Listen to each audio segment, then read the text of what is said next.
네, 안녕하세요 여러분. 아이브준 기술사입니다. 오늘은 사이펀관 공동현상 계산 문제를 한번 같이 풀어보도록 하겠습니다. 사실 이 문제는 지난번에 한번 풀이를 올렸었는데 한 분께서 뭐가 좀 값이 이상하게 나온다 라는 댓글을 남겨주셔서 저도 한번 고민해 보다가 내가 잘못 풀었구나 라는 것을 깨닫고 다시 촬영을 하게 되었습니다. 네, 그러면 사이펀관이 뭔지 먼저 간단하게 설명을 드리겠습니다. 현재 보이는 이 그림이 바로 사이펀관의 원리를 이용한 일종의 어떤 간이 펌프라고 보시면 될 것 같습니다. 이 부분에 공기를 이제 손으로 주물러 주면 이제 진공에 의해서 공기가 이제 액체가 이쪽으로 올라가게 됩니다. 그럼 올라간 액체가 이 부분에 되면 이 낙차에 의해서 물이 떨어지게 되죠. 그래서 진공 상태로 만들어서 물을 끌어올린 다음 내려가게 하는 것이 바로 사이펀관의 원리입니다. 그럼 이것을 알고 문제에 들어가 보도록 하겠습니다.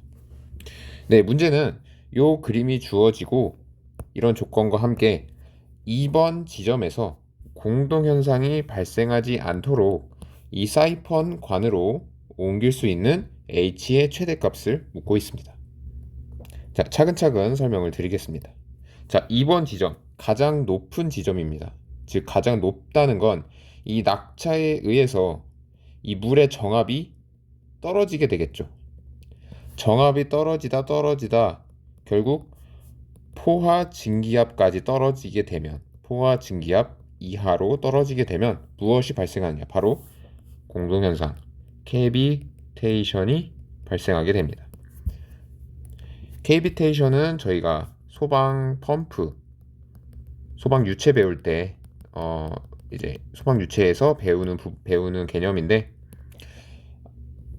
사이펀관에서도 캐비테이션은 일어날 수 있습니다. 물론 사이펀관은 일반 펌프 배관에는 잘 쓰이지는 않지만 그래도 시험 문제에 출제될 수 있기 때문에 알아두시는 게 좋습니다. 소방 펌프에서는 NPSH AV 그리고 NPSH-RE 이 개념을 이용해서 공동현상 여부를 따지는데 여기서는 이런 NPSH를 따질 수가 없습니다. 그래서 조건에 주어진 포화 증기압을 이용하면 됩니다. 그럼 포화 증기압을 이용하기 위해선 요 문제는 어떤 공식을 적용해야 될까요? 여러분들이 잘 알고 계시는 베르누이 방정식을 적용하면 됩니다. 자, 어떻게 적용을 하느냐? 자, 1번 지점, 문제 친절하게 1번, 2번, 3번 지점이 주어져 있습니다. 각 지점에 대해서 베르누이 방정식을 적용해 주면 됩니다. 자, 차근차근 써보겠습니다. 이제 각 부분에 베르누이 방정식을 적용하면 이렇게 쓸 수가 있습니다. 자, 이제 이 조건들을 활용을 하면 됩니다. 배관 마찰 손실 제외. 자, 원래는 여기에 마찰 손실 HL을 써주어야 하지만 마찰 손실을 제외하기로 했으므로 이 부분은 쓰지 않습니다. 그리고 대기압은 10.332m로 주어져 있고 포화 증기압도 0.03 kg 폴스 퍼 제곱센티미터로 주어져 있고 매우 큰 수조라는 가정이 붙습니다. 자, 1번 지점 좀 더 정확히 나타내면 이 수면이 되겠죠. 그리고 2번 지점은 가장 높은 지점, 3번 지점은 물이 분출되는 지점입니다. 자, 우선 1번 지점입니다. 1번 지점은 자, 우선 베르누이 방정식 적용 전에는 기준점을 잡는 게 가장 중요합니다. 자, 기준점은 이렇게 잡는 것이 가장 좋겠죠. 그래서 자, 1번 지점은 기준점으로부터 5m가 떨어져 있으므로 H1은 5m가 되겠습니다. 그리고 대기에 개방이 되어 있으므로 대기압은 압력은 0, 대기압과 똑같기 때문이죠. 그렇게 따지면 3번도 P3도 0이 되겠습니다. 자, 그러면 제가 지난번 영상에서는 이 부분에서의 유속 U1을 0이라고 뒀습니다. 하지만 0이라고 두고선 안 됩니다.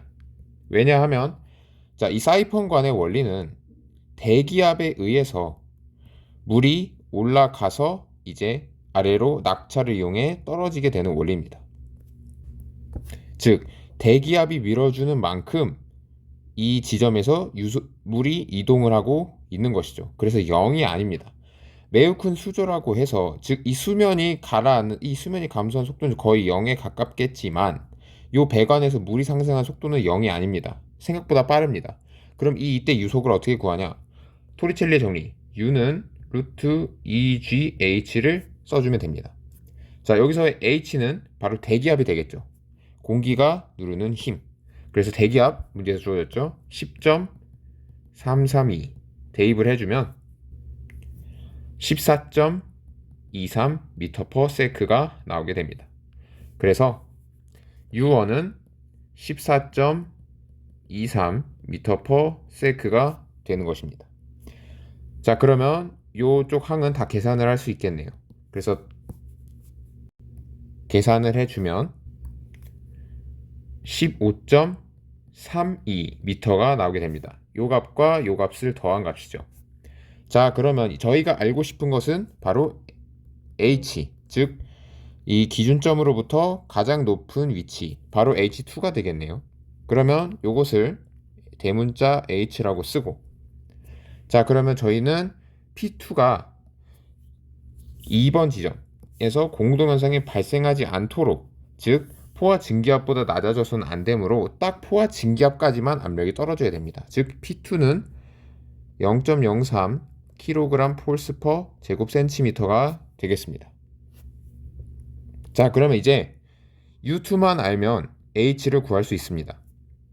자, 좌변 알았고 우변에서 변수가 두 개만 남았는데 이제 우리가 구해야 될 H는 이제 구해야 될 값이고 U2는 저희가 구하면 됩니다. 그럼 U2는 바로 이 지점의 유속입니다. 이 U2는 어떻게 될까요? 자, 아까 이 대기압이 물을 눌러서 이 물이 이쪽으로 올라간다고 했습니다. 자, 물이 올라가면서 낙차에 의해서 아무래도 압력이 떨어지게 되겠죠. 즉, 이 압력의 감소는 곧 유속의 감소로 나타납니다. 즉, 요 부분의 높이만큼 유속이 감소한다. 자, 여기서도 써야 되는 공식 바로 토리첼리의 정리입니다. 자, 유속은 루트 EGH 높이인데, 자, 요 부분의 높이 어떻게 표현할 수 있을까요? 바로 대문자 H-5입니다.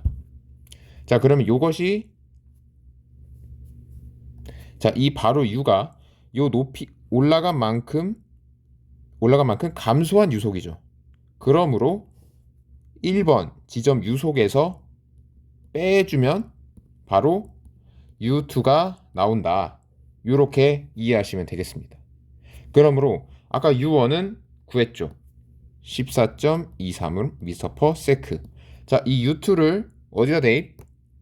여기다 대입하면 이제 남은 변수는 H만 남게 됩니다. 자, 정리 한번 해보겠습니다. 그러면 자, 좌변 15.32m는 자, 요 P가 0.03 kg 포스퍼 제곱센티미터라고 했습니다. 자, 요 전체는 미터 단위가 나와야 되므로 자, 저희가 알고 있죠. 0.0332 kg 폴스 퍼 제곱센티미터는 10.0332 미터와 같다. 그러므로 1일 때 10이므로 이제 10배만 해주면 0.3 미터가 되겠죠. 거기에다가 이 G분의 요 값을 대입을 해줍니다. 2G H-5의 제곱에다가 더하기 H.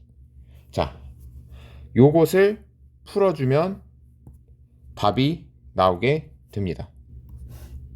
요 식을 풀려면 손으로 못 풉니다. 공학용 계산기에 솔브 기능이 필요합니다. 이 솔브 기능은 뭐 비싼 계산기에 있는 기능이 아니라 뭐 진짜 저렴한 계산기에도 있는 기능이기 때문에 공학용 계산기라면 있는 기능입니다. 그래서 이 기능을 이용해서 풀면 H는 14.97m가 나오게 됩니다.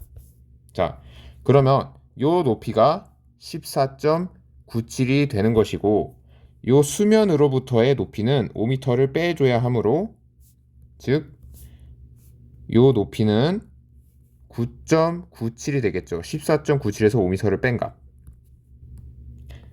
자, 이 답을 문제에 적용을 해보면 대기압은 10.332m라고 했습니다. 하지만 배관의 마찰 손실을 제외하기 때문에 이론상 10.332m까지 물은 올라갈 수 있습니다. 진공압에 의해서. 자, 이 사이펀과는 진공압을 이용하는 원리입니다. 하지만 포화 증기압이라는 조건 때문에 포화 증기압까지 이하로 낮아져서는 안 된다는 조건 때문에 10.332m까지 설치할 수 없고 9.97까지는 사이펀관을 높게 설치할 수 있다. 이렇게 이해를 하시면 되겠습니다. 네, 이상으로 사이펀관 공동현상 계산 문제를 한번 풀어보았습니다. 생각보다 꽤 어려운 문제라고 저는 생각합니다.